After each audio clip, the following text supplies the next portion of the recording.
Godina Harargee Lixaa aanaa konfiraansiin nageenyaa gaggeeffame bal'ina oduu kanaaf Araarsoo Mahammad. Godina Harargee Lixaa aanaa mi'eessootti waajjirri poolisii fi ejensiin geejjibaa aanaa mi'eessoo konkolaachistoota baajaajii fi mootorotaa waliin haala nageenyaa fi seera dhabdummaa geejjibaa akkasumas balaa tiraafikii gama hir'isuun danda'amu irratti mari'atanii jiru. Aanichatti farreen nageenyaa ABO shanee harcaanii hafan konkolaachistoota kanatti fayyadamuun socho'uu akka hin dandeenye gochuuf mariin kun kan qophaa'e ta'uu Daayirektarri itti aanaa waajjira poolisii aanaa mi'eessoo Saajin Olaanaa Ahmaddiin Kadir ibsaniiru.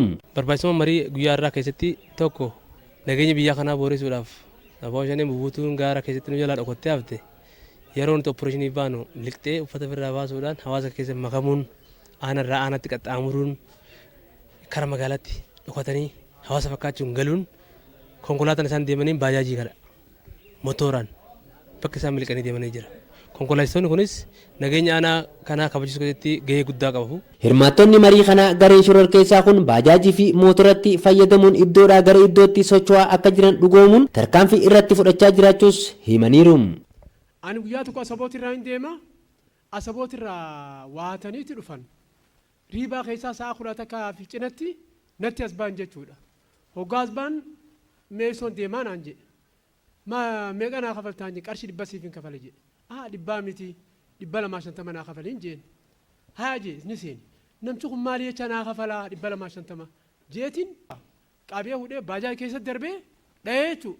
Keessa kaayee kootu jaalloodhaan naa taa'e jee qabee hoggaan as dhufu waajirri cufaadha. Waajjira raddaadhaa geessi. Wanni kun hundinuu sirriidha. Nageenyi warra baajaaji kan nagee booressisus nuyi kan nagee kabachiisus nuyi jechuudha. Tee buusuu qofaa miti. Fuutee qaama nageenyatti geessitee kannuudha. Miseejii barreessitee silkii hanga bilbiltuu namni kun nama barate si harkaan miliqa waan ta'eef ati qabdee bakka barbaaddu siin geessiteetuma qaama nageenyaa bakka jiranitti buutee isaaniif dabarsitee kannuudha.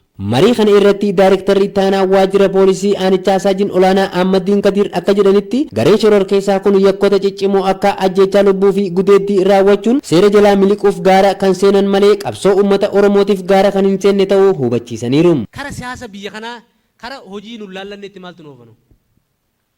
Namni tokko har'a fakkeenya dhimma siyaasaatiin hidhamee as keessa dargaggeessa kana keessa yoo to'annoo jala oole eenyutu bishaan isinii fidame?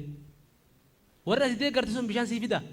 Namni isin dogongorsiise ka ifii dogongore isin dogongorsiise kasaaraa biraa keessa hojii keessa akka isin hin galchine qofa isin gorsuuf waamna malee qaama shanee qaama maalii qaama bubuutuu nama dhokatee alseerummaa dura yakka dhuunfaa dalagee gaara seene kana yoo as dhufe seeraaf ni barbaadamu hin barbaadamu.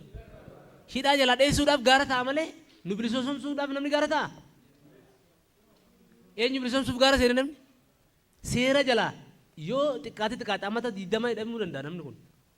Hidhaa amma 20 jalaa baduudhaaf gaara ta'a malee Oromoof jecha gaara hin taa'u. Bakka nuti bubuutuu akkanaatiif bakka hin kenninnu. Shororkeessitoota kanneen dhabamsiisuuf konkolaachistoonni ijaaramuun barbaachisaa ta'us haasaniiru. Motora irraa illee haa ta'u, baajaajii irraa illee haa ta'u, walitti dhufnee ijaarramnee jechuudha. Silkii walii qabaannee maali marii walii qabaannee wal cinaa dhaabbannee yoo ta'u malee jechuudha. Yoo ta'u dhuunfatti inni goone inni dhimma kun ta'uu hin danda'u jechuudha. Kanaafuu yoo harka wal keessaa qabaannee ijaarmaa tokko taane immoo dhimma kana ilaa hanga hudduutti miti hiddatti buqqisuu ni dandeenya jeetiin amana. Kana malees balaa tiraafikii xiqqeessuu fi boba'aa sababeeffachuun taarifa dabalamuu hambisuuf siistama teelee birrii mootummaan diriirse hojiirra oolchuuf hubannoo kan kennan ta'uu qindeessaan to'annoo nageenya tiraafikii Inspektar Gargaaraa Jamaal Laggasaa fi itti gaafatamaan ejensii geejjiba aanichaa obbo Shaafii Guutuu ibsaniiru. Yeroo ammaan tana mootorotaa fi baajaajiin miilsadeen jechuudha. Akkasumas konkolaataan balaa lubbuu hedduu nama dhaqqabsiisaa ture. Isa waraanaa ol balaa nageenya tiraafikiitiin lubbuu kan balleessaa jiru amma yoo ilaalle. Isa kanarratti xiyyeeffannee akkamitti hir'isnaa akkamitti hambisuu dandeenya lubbuu namaa kana kan jiru irratti irruma caalaa konkolaachistoota baajaajii motorota warra kana walii qabneeti hubannoo bal'aa kennineef. Hubannoo kanarraa hanga tokko ni irrata. Isa jedhu waan abdii qabnuuf akkaataa saniin hundatu guunnee marii kana gaggeessinee jechuudha waltajjii bal'aa kana. Haala teelee birrii kanarratti mootummaanis dhimma benziilaaf nadaaja kanaan